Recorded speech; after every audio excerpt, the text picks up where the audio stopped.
भगवान के नित्य निकुंज में किशोरी जी के निज पक्षी हैं श्री सुक।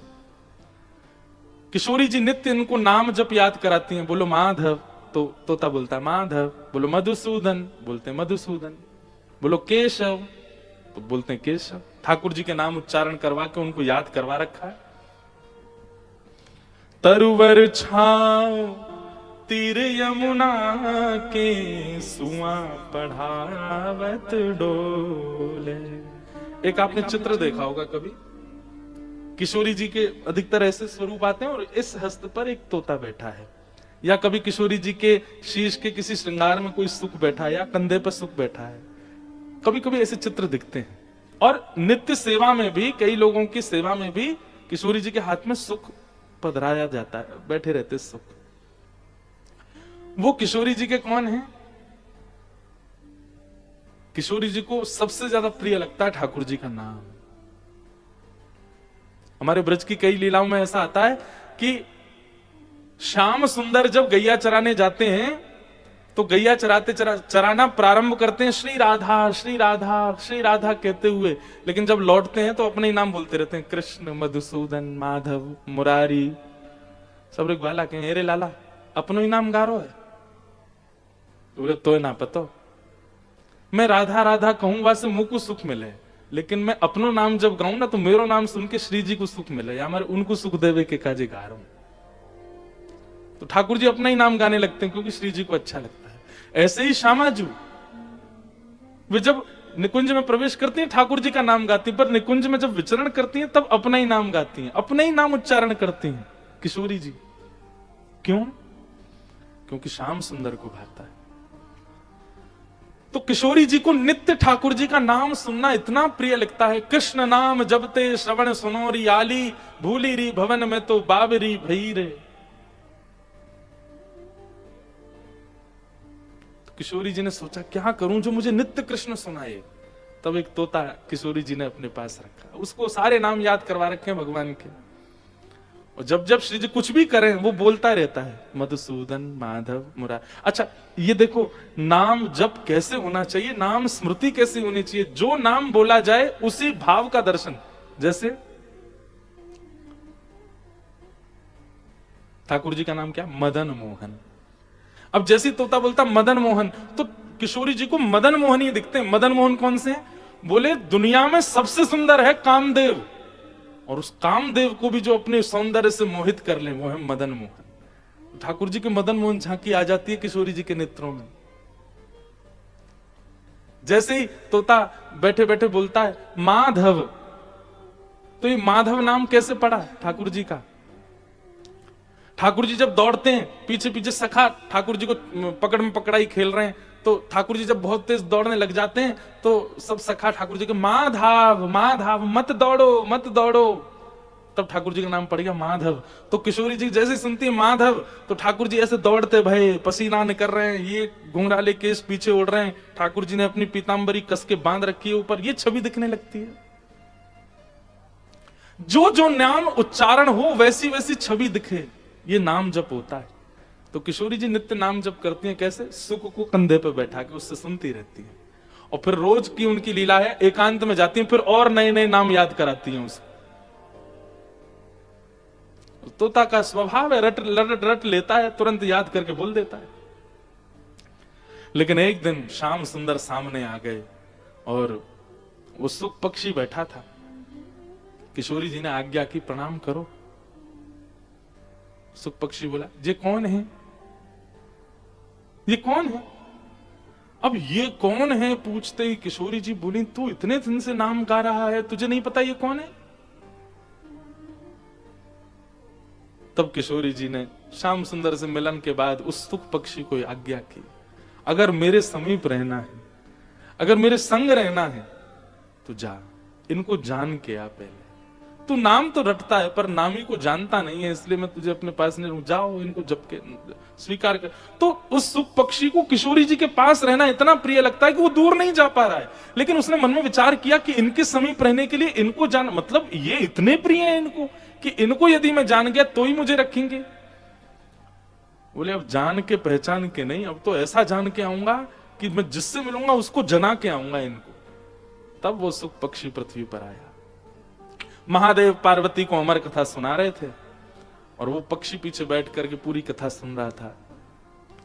पूरी कथा श्रवण के बाद जब महादेव को पता चला कि छुपके कथा सुनी जा रही है, अब उसमें दोष नहीं था, उनको पता ही नहीं था कहां बैठना, ऐसी कथा कथानक बताई जाती। महादेव त्रिशूल लेके दौड़े। महादेव को गुस्सा नहीं आया होगा, पर लीला रचवानी है ना, कैसे भी व्यास जी के पास पहुंचवाना है इनको। तो जैसे ही महादेव पीछे दौड़े, हिमालय में कूदते फांदते वो सुख पक्षी उड़ता हुआ बद्रिकाश्रम पहुंचा।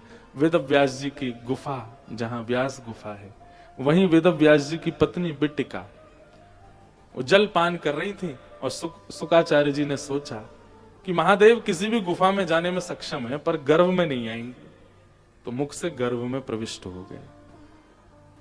महादेव को पता तो चल गया, पर यह क्रिया करवानी थी, महादेव को ही करना था कि कैसे भी व्यास जी के यहां पहुंचे ताकि भागवत इनके जीवन में आवे।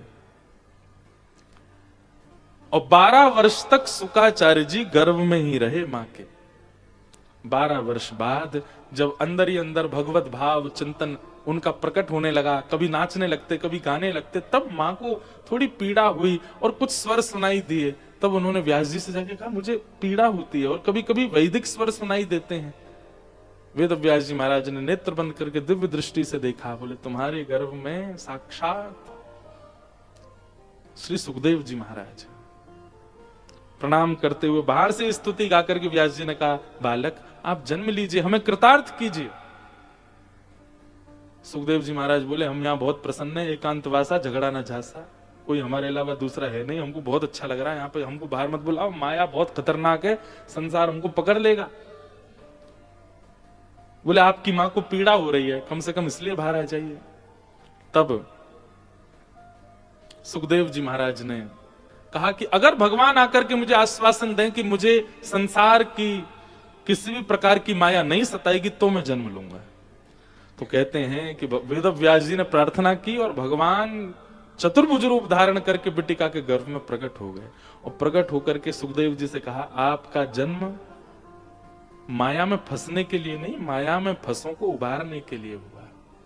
आप किशोरी जी के सानिध्य में रहे हैं, अब आप कृपा करके इन पिता माता के गर्भ से जन्म लीजिए और संसार का उद्धार कीजिए, माया नहीं सताएगी। तब सुखदेव जी का प्रादुर्भाव हुआ। हाथ जोड़ के सब प्रणाम करो। यम प्रव्रजं तमनुपेत अपेत कृत्यम द्वैपायनो विरह कातर्या जुहाव पुत्रेति तन्मयतया तर्वोभिनेदो तम सर्वभूत हृदयं मुनिमानतोऽस्मि। बोलो सुखदेव जी महाराज की। सुखदेव जी प्रकट हुए और जन्म लेते ही वन में चले गए, माता पिता के पास नहीं रुके। वेद व्यास जी महाराज ने जब भागवत की रचना की तो उनके चित्त में एक ही नाम आया इसके प्रचार के लिए, मेरा पुत्र सुखदेव, जो वन में जा चुका है निर्गुण निराकार ब्रह्म की उपासना में। तब छोटे छोटे बालकों को भागवत के कई भगवान के रूप श्रृंगार के श्लोक याद करा करके वन में भेजने लगे। जाओ वन में जाकर के जब तुम तुलसी पत्र आदि तोड़ते हो जोर जोर से गाया करो, और कोई बटुक बालक आकर के कहे कि ये श्लोक कहां से मिले, उसको लेके मेरे पास आना। क्योंकि जानते थे रसिक है सुखदेव, भागवत जी के श्लोक सुन के खिंचा चला आएगा। बालक जाते दिशाओं में जाकर के भागवत जी के श्लोक गाते। एक बालक गा रहा था, वरहा पीड़म नटवर वपु कर्णयो कर्णकारम विभ्रदवासः कनक कपिसं वैजयन्तीं च मालां रंध्रान् वेणोमधर सुधया पूरयन् गोपवृन्दै वृन्दारण्यं स्वपदरमणं प्राविशद गीत कीर्ति। इस श्लोक में भगवान के स्वरूप का वर्णन है। आप लोग अगर कर सकें तो मनी मन जो मैं भाव बताऊं उसका चिंतन कीजिएगा, आप सबको ठाकुर जी का दर्शन होगा। कैसे हैं ठाकुर जी? बोले बरहा पीड़म नटवर वपु, जिन्होंने अपने मस्तिष्क पर मोर पंख का आपीड़ यानी कि मुकुट पहना है। कैसा पहना है? टेढ़ा पहना है, सीधा नहीं पहना। मुकुट टेढ़ा पहनते हैं ठाकुर जी। अब टेढ़ा क्यों पहनते हैं? निकुंज की एक लीला है कि किशोरी जी जब चलती हैं तो नंगे पांव चलती हैं, और धूप का प्रकाश जब किशोरी जी के चरणों में पड़ता है तो लाल जी को यूं लगती है मैं कहा करूं। तो ठाकुर जी कभी पत्ते की ओट लेते हैं, कभी कोई छतरी बना देते हैं पत्तों की, वो ले, तो किशोरी जी कहती हैं हमको अच्छा नहीं लगता, आप ऐसे छतरी लेके चलो। ठाकुर जी बोले कहा करें, इनके चरणन में ये प्रकाश जावे मोह पीड़ा होवे। तो ठाकुर जी ऐसे मुकुट पहन के आते हैं कि जैसे किशोरी जी के बगल में चलते हैं तो मुखमंडली ऐसे घुमाते रहते हैं कि कहीं से भी सूर्य का प्रकाश आए तो वो मुकुट में ही रुक जाए, किशोरी जी के चरणों में ना जाए। जहां जहां चरण पड़त प्यारी जू के, तहां तहां मन मेरो करत है छाओ। हमारे हरिदासियों का पद है, इसलिए ठाकुर जी मुकुट पहनते हैं। तो बरहा पीड़म, मोर पंख का मुकुट पहना है। कर्णयो कर्णकारम, इतना सुंदर वर्णन हमारे पूज्य नाना जी करते थे इस श्लोक का कि लाल जी एक ही कान में पुष्प पहनते हैं, यहां पुष्प घुसा लेते हैं और यहां पुष्प लगा करके फिर ठाकुर जी चलते हैं, और फिर थोड़ी देर बाद ठाकुर जी उस पुष्प को निकालते हैं तो ऐसे निकाल के ऐसे नहीं पहनते हैं, ऐसे निकाल के उछालते हैं आकाश में, और फिर जब वो नीचे आता है तो ऐसे कर लेते हैं तो वो यहीं आके अड़ता है। और इस छवि को देख के मधुमंगल सीताराम से अरे लाला हमारो कैसे जोर में आनंद करावे, फिरते करके देखा, फिरते करके ठाकुर जी फिर निकाले, फिर उछाले, फिर यूं कान करें यहीं आवे। ठाकुर जी की इस छवि को देख करके सब सखा खुश होते। कर्ण यो, क्योंकि यहां कान दो हैं कुंडल एक, इसलिए नाना जी ऐसा भाव बताते थे। कर्णयो कर्णकारम विभ्रदवास कनक कपिसम, ठाकुर जी की वस्त्र कैसे? बोले सूर्य को भी लज्जा हो जाती है ठाकुर जी की पीतांबरी देख करके। वही जयंतीम चमालाम, ठाकुर जी लंबी माला पहनते। श्री अंग पर ठाकुर जी गले से लेकर के चरणों तक स्पर्श करने वाली माला पहनते। क्यों? क्योंकि ठाकुर जी वृंदावन में पादुका नहीं पहनते। वृंदावन में हमारे ठाकुर जी श्याम सुंदर पादुका नहीं पहनते, और इसी कथा को सुनकर के कितने सारे वैष्णव पालक ऐसे वृंदावन में जब जाते हैं पादुका नहीं पहनते। हमारे ठाकुर जी जहां नंगे पांव रहे हम कैसे पहने? तो ठाकुर जी जब नंगे पांव वृंदावन में घूमते हैं तो लाला मधुमंगल सीदामा और कई सखा कई गोपियां इतनी माला, बड़ी बड़ी माला पहना देती हैं, लाला के नीचे तक लटके सब। क्यों?